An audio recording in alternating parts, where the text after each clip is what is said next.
কোন টাইপের ভিডিওগুলো বেশি ভাইরাল হওয়ার চান্স থাকে বা কোন টাইপের ভিডিওগুলো বেশি মানুষ দেখতে চায়? ধরেন আপনি ভিডিও বানাচ্ছেন, এখন সেটা আপনি পাবলিক প্লেসে বানাচ্ছেন, মানুষ কিন্তু সেই পাবলিক প্লেসের ভিডিওই কিন্তু বেশি দেখে, সেটাই কিন্তু বেশি ভাইরাল হয়। এখন আপনার মনে কোশ্চেন থাকতেই পারে, সেটা কিভাবে?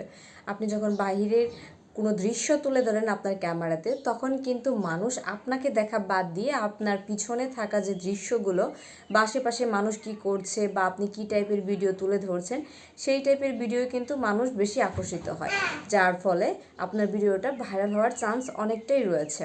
এখন কথা হচ্ছে, আপনি ভিডিও করতে লজ্জা পান, এখন ক্যামেরা ওপেন করতে লজ্জা পাচ্ছেন মানুষের সামনে। এখন কথা হচ্ছে, আপনার জায়গায় যদি আমি থাকতাম, সেই ক্ষেত্রে হয়তো বা আমিও লজ্জা পেতাম। তো এটা কোনো কিছু না। জীবনে সাকসেসফুল হতে গেলে অবশ্যই স্ট্রাগল করতে হবে। আর হ্যাঁ, ক্যামেরা অবশ্যই ওপেন রাখতে হবে। কে কী বললো না বললো সেটা কোনো ফ্যাক্ট না, কারণ আপনার ভিডিও আপনি কী জন্য করছেন, মানুষ সেটা কৌতূহলবশত জাস্ট একটু তাকাবে।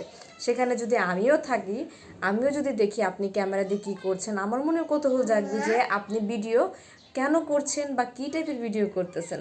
সো এত চিন্তার কিছু নাই, আপনার ক্যামেরা যাতে ওপেন থাকে আর আপনি ভিডিও বানাতে থাকেন, ইনশাআল্লাহ সাকসেসফুল হবেন।